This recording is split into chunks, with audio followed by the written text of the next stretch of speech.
nós vimos ontem, estudamos sobre 4 animais.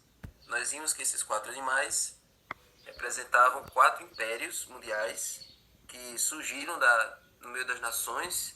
Nós vimos que as nações estavam em guerra, né? Por isso que o mar grande estava sendo agitado por 4 ventos, certo? E então surgiram aqueles 4 impérios, e eu disse a vocês que não ia surgir mais nenhum outro império no seu reino de Deus, que é na volta de Jesus. Só que nós vimos que o quarto império tinha um negócio diferente. Nós vimos que o quarto império tinha uma característica que deixava ele mais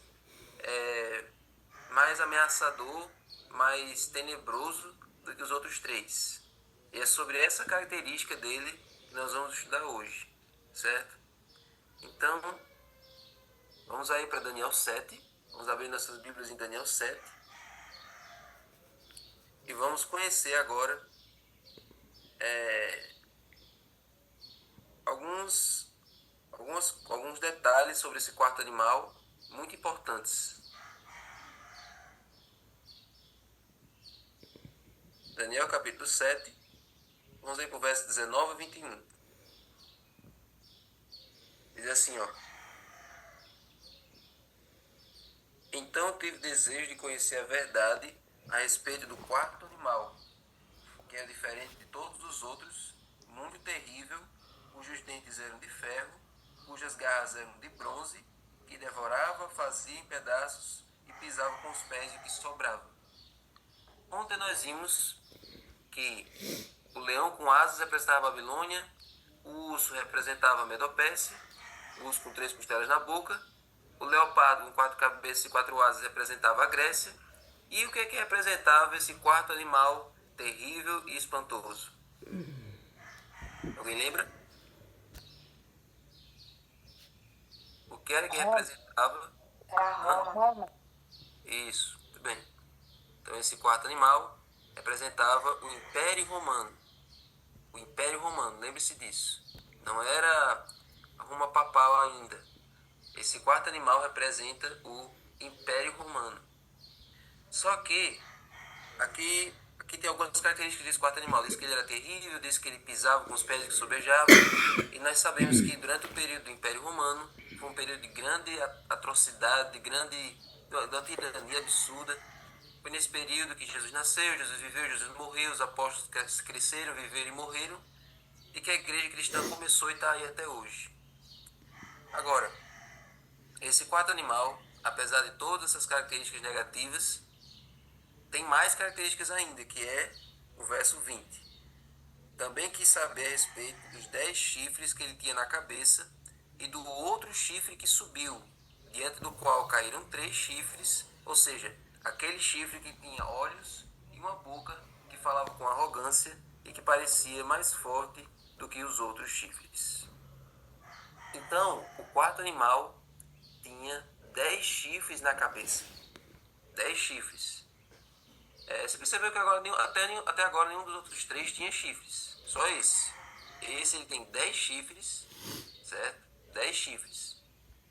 Aí, esses 10 chifres estão lá, na cabeça do animal. Aí surge um pequeno. Dentro desse que surge, caem 3. Certo? Cai 3, aí surge um pequeno, né? E aí esse pequeno é todo marrento. Ele tem olhos, tá vendo aqui, ó. Ele tem olhos, esse chifre, e uma boca que falava blasfêmias, certo? E ele é pequeno, mas ele vai crescendo até ficar maior do que os outros que sobraram.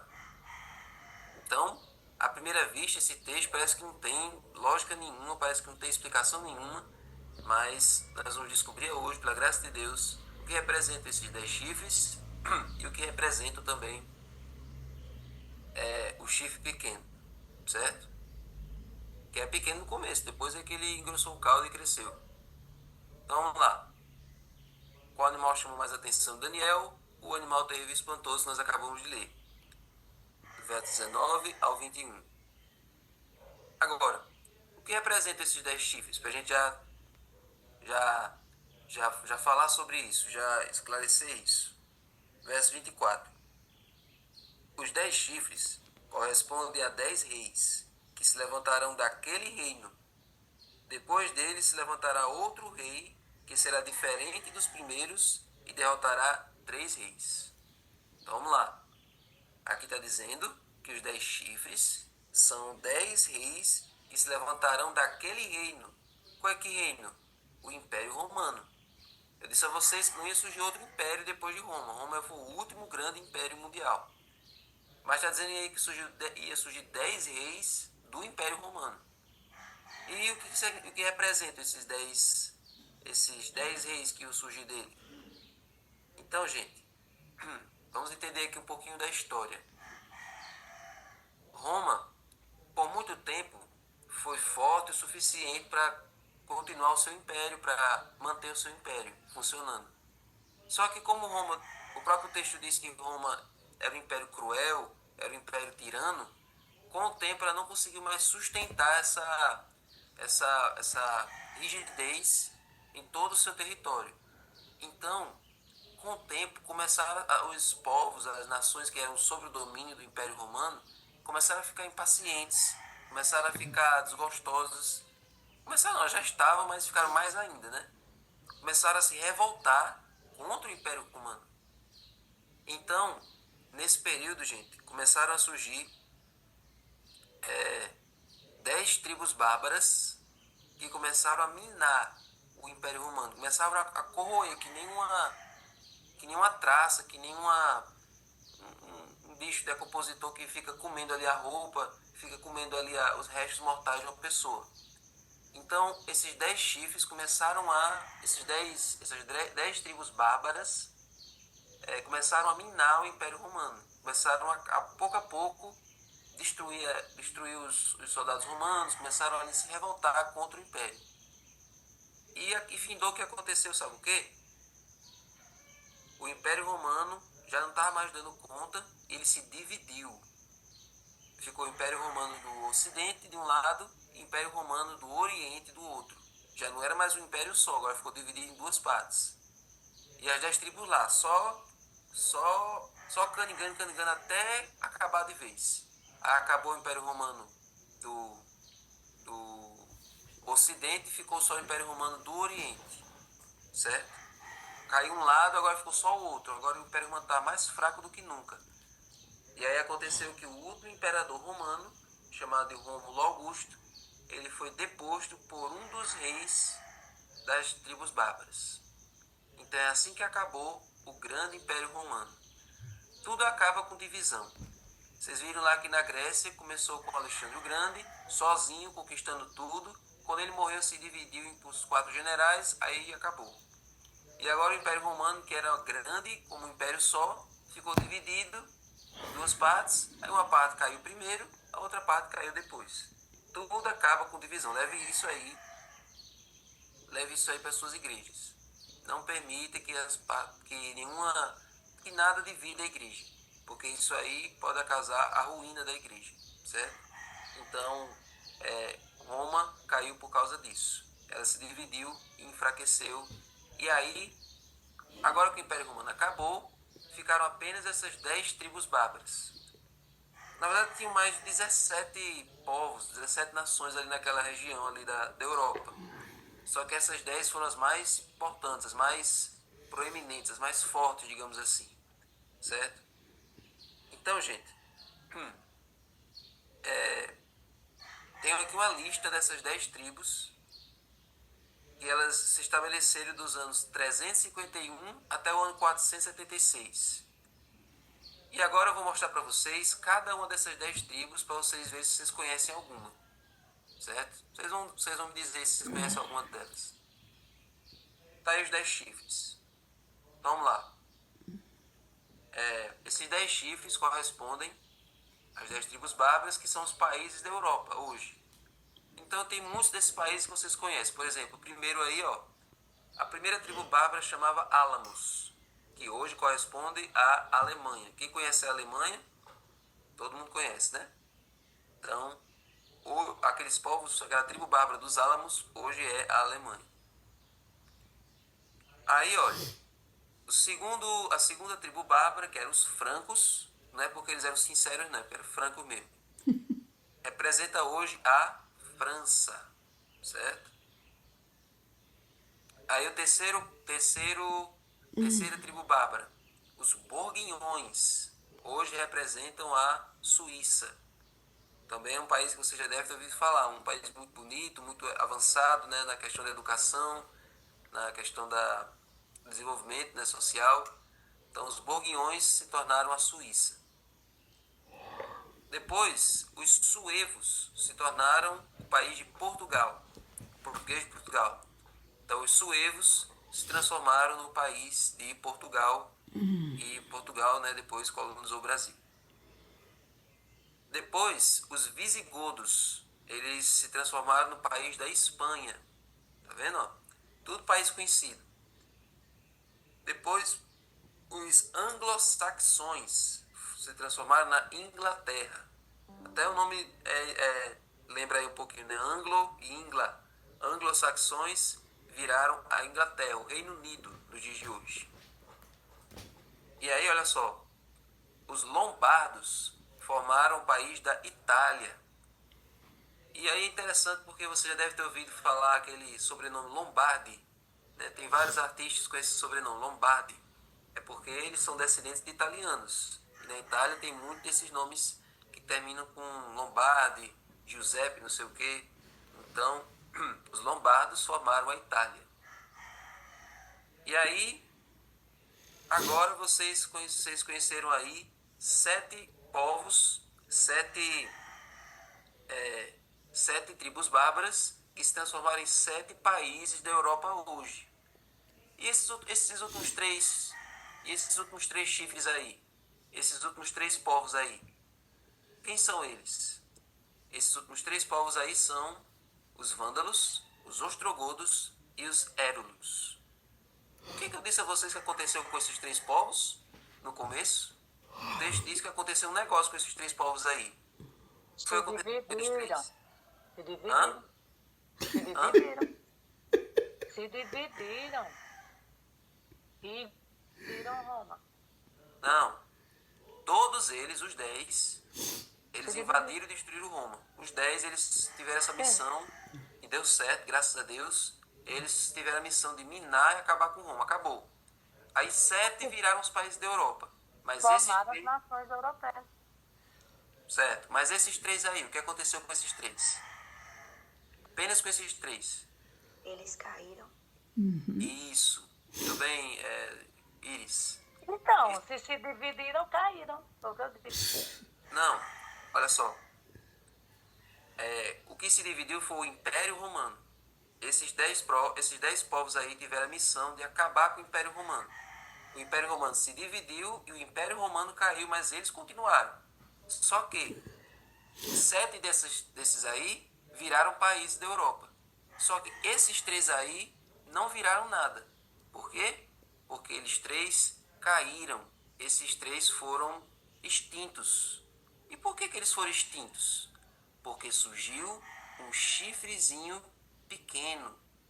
Esse chifrezinho pequeno, ele foi responsável por derrubar esses 3 povos aí. Os vândalos, os ostrogodos e os érulos. Os outros 7 tiveram a vida deles encaminhada. Prosperaram e viraram os 7 países da Europa que a gente conhece até hoje. Só que esses 3 não conseguiram ir para frente, porque esse chifre pequeno conseguiu derrubar eles 3. Olha que negócio, olha que marra desse chifrezinho pequeno. Então, os vândalos, os ostrogodos e os érulos não viraram nenhum país, certo? É o que o texto diz, ó. Tá aí, Samara, verso 20. Também quis saber a respeito dos 10 chifres e na cabeça e do outro chifre que subiu, diante do qual caíram 3, ou seja, aquele chifre que tinha olhos e uma boca que falava com arrogância e parecia ser mais forte do que os outros. Então, foi exatamente isso que aconteceu. Então, que chifre pequeno é esse? Que reino é esse aí que é esse chifre pequeno?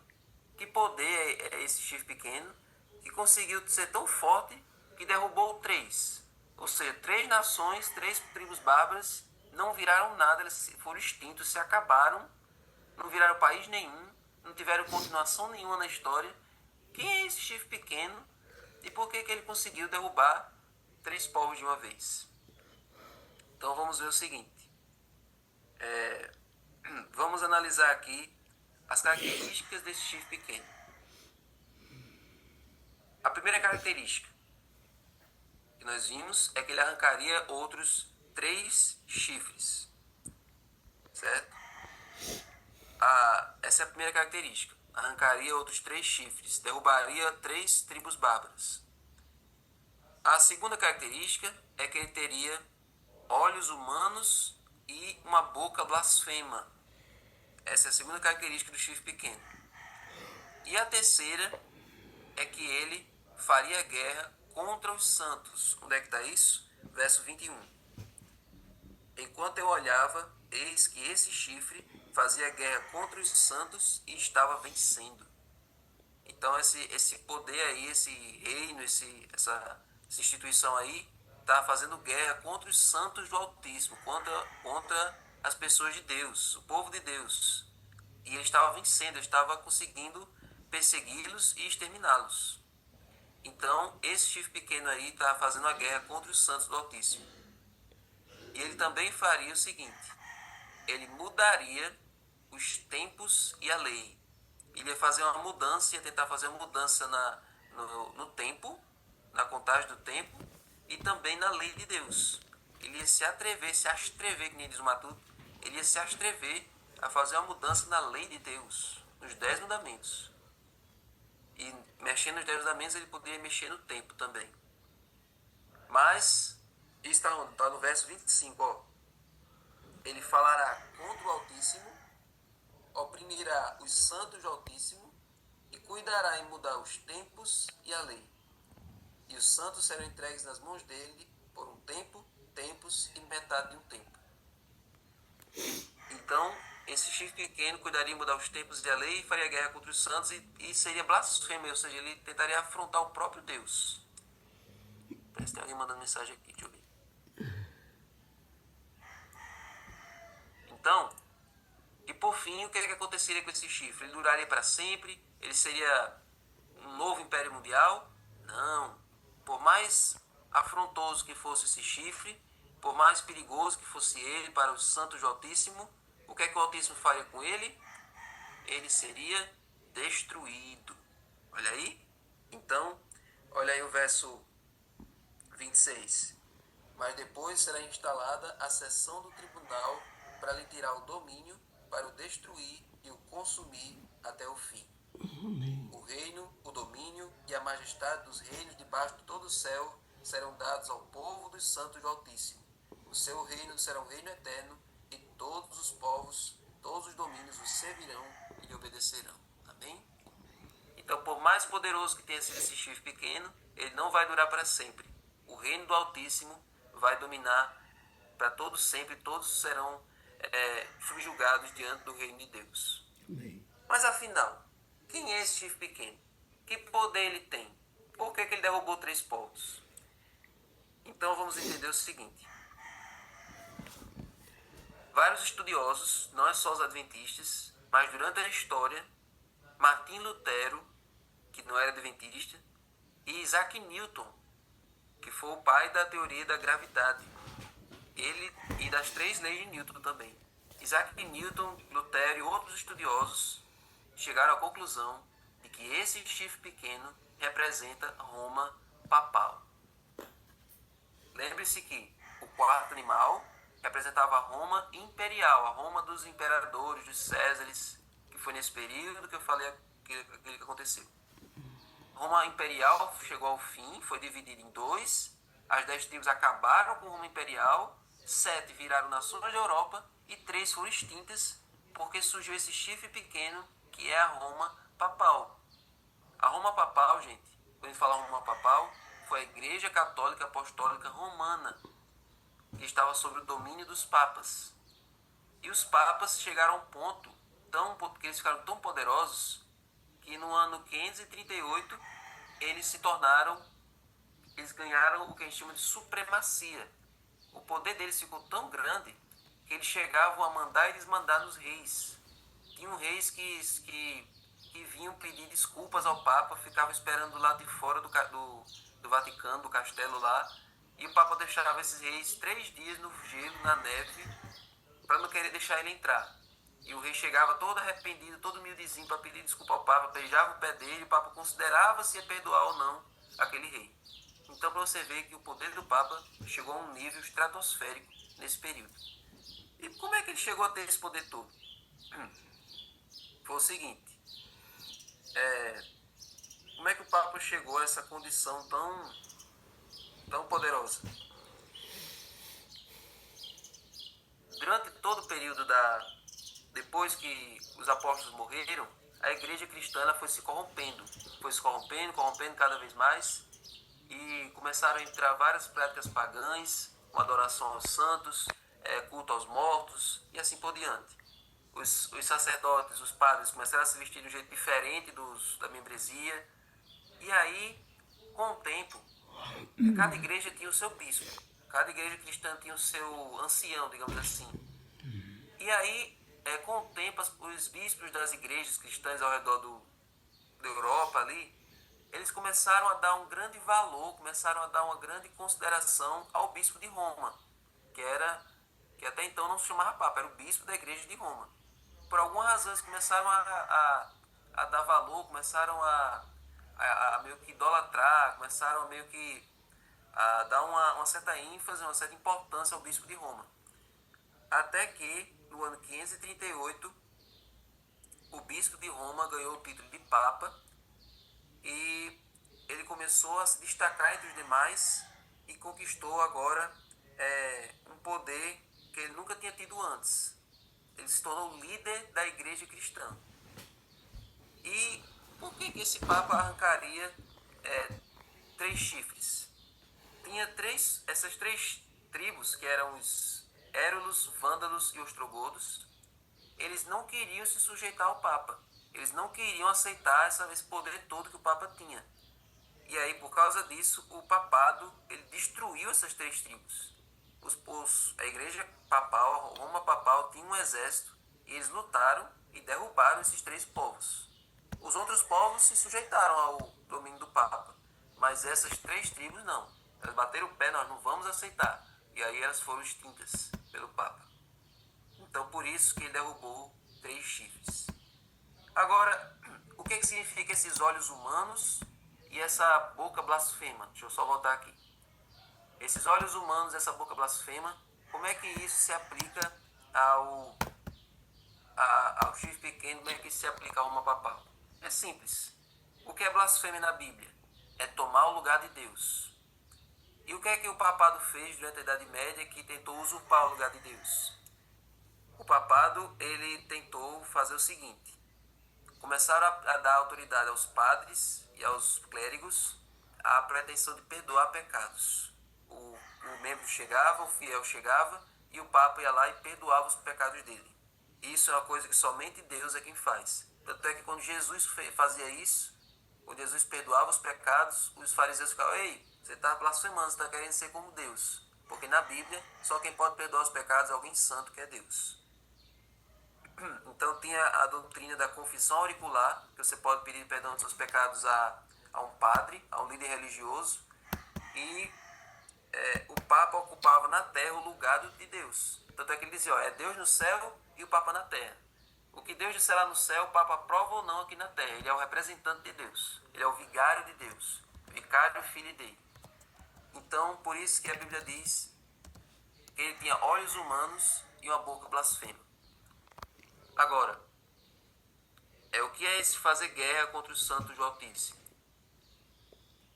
O povo, Deus tem sempre o seu povo em todas as épocas. Mesmo num período tão controverso como esse, que o catolicismo, né, a Roma papal estava no domínio de tudo, mas tinha as pessoas que temiam a Deus e que eram perseguidas, certo? Tinha os cristãos fiéis, tinham aqueles que não foram na cartilha do papado. Teve aquelas pessoas que se mantiveram fiéis à palavra de Deus e não caíram nesse engano.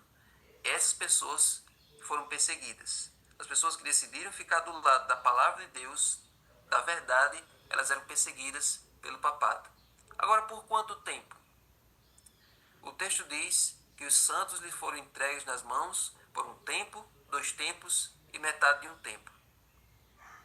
Considerando aqui, nós vimos o que representa tempos em profecia, vamos ver se vocês sabem. Tempo em profecia é o quê? O símbolo tempo representa o quê?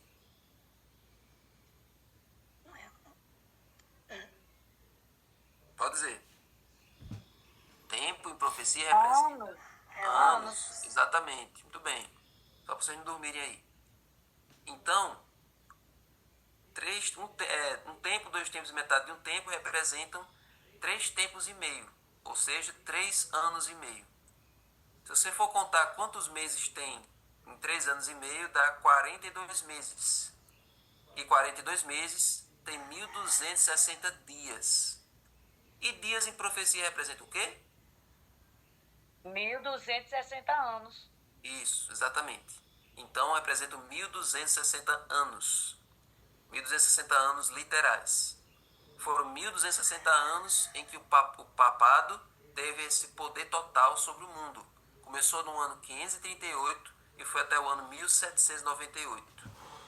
Então, no ano 538, o bispo de Roma ganhou esse poder todo, certo? Ele ganhou essa ascensão, esse poder sobre toda a igreja cristã. E isso acabou no ano 1798, quando aconteceu o quê? O Papa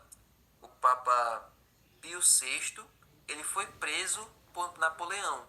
Napoleão mandou o general dele lá e disse, tá bom, acabou a palhaçada. Foi lá e prendeu o Papa e ponto. A partir dessa época... Betty. Isso. Não deu importa não, Betty. Mas ele foi lá e prendeu o Papa. O Papa ficou preso e nunca mais ele teve o mesmo poder que ele tinha naquela época. Desde 1798 até hoje, por mais popular que o Papa seja, não tem aquela música que o Papa é pop, por mais popular que ele seja, por mais influência que ele tenha, não é mais a mesma coisa do que foi naquela época. 1.260 anos de poderio, de força sobre o mundo todo. E durante esse período, o papado ele perseguiu o povo de Deus. Perseguiu as pessoas que se mantinham do lado da verdade. Se alguém se posicionava do lado da Bíblia, do lado da verdade, era morto na Inquisição, era queimado, era esquartejado, era decapitado. Então, por isso que surgiu a Reforma Protestante, para restaurar a verdade, mesmo diante da perseguição. Mas aí o que foi mais que o papado fez? Além de fazer guerra contra os santos, o papado também cuidou em mudar os tempos e a lei. Como é que isso aconteceu? Se você for analisar aqui, o papado nesse período criou o catecismo. O catecismo foi justamente a tentativa de mudar os 10 mandamentos. E é por isso que nós conhecemos ali o que todo mundo aqui sabe, que os 10 mandamentos que as pessoas conhecem não são os 10 mandamentos da Bíblia, são justamente os 10 mandamentos do catecismo, que tirou o 4º mandamento, que é mudou o 4º mandamento para guardar domingos e festas, dividiu o mandamento do não adulterarás, ou melhor, mudou para não pecar contra a castidade, e o não cobiçarás ele mudou para não cobiçar o que é do próximo, e não cobiçar a mulher do próximo, e não cobiçar as coisas alheias. Então ali foi um chafuto que eles fizeram na lei de Deus e tiraram a validade, a vigência do sábado, mudaram do sábado para o domingo. Agora o domingo é o dia de guarda, não é mais o sábado é coisa dos judeus. Então essa foi a grande mudança que eles fizeram no tempo e também na lei de Deus. Tentaram fazer a mudança do sábado para o domingo. Então, pouco a pouco, ao longo dos anos, eles iam fazendo essa transição. Começaram a dizer que o sábado era um dia só para atividades religiosas e o domingo era o dia do lazer, o dia da família. E assim, concílio após concílio, o papado começou a engrandecer o domingo e diminuir o poder do sábado. E assim, irmãos, até hoje, a imagem que as pessoas têm da lei de Deus é essa. E é assim por isso que hoje o mundo observa o domingo, né? Na verdade, ninguém guarda dia nenhum no mundo. Nem os católicos guardam dia nenhum. Mas para eles o domingo é o dia santo e o sábado não significa nada. Então, vocês tiveram aí agora um vislumbre do que é esse chifre pequeno. Ele fez todas essas atrocidades naquele período. Mas ele seria destruído. O chifre pequeno não teria esse poder para sempre. Então, gente, o verso 26 fala do juízo final. fala da volta de Jesus. E quando Jesus vier, ele vai pôr fim a todos aqueles reinos e também a esse chifre pequeno. Ele já não... Olha, quem representa esse chifre pequeno? O papado. Então, desde 1798, o Papa não tem mais esse poder todo. Um dia ele vai voltar a ter. Mas eu vou deixar esse assunto para outro dia. Mas acho que deu para vocês entenderem hoje, gente. Foi bem apertado, já está acabando aí meu tempo. As 10 tribos representavam 10 tribos bárbaras. 7 permanecem até hoje, viraram países europeus. 3 foram destruídas. E surgiu o chifre pequeno, que era o papado. Fez todas essas atrocidades. Mas com a volta de Jesus, não vai ter mais nenhum poder que se oponha ao poder de Deus. Deus protege seu povo. Deus guarda seu povo. E seu povo vai ser levado para o céu para reinar com Cristo para sempre. Amém? Então vamos fazer uma oração. Senhor Deus, pedimos agora, Senhor, que possamos fazer parte desse reino desde hoje. Sim, Deus. Que nós possamos ter um feliz sábado na Tua presença para Te adorar nesse dia santo que não foi revogado, que não foi abolido e que nós podemos desfrutar esse dia fazendo a Tua vontade. Amém, Fique com cada um que está aqui. Em nome de Jesus. Amém.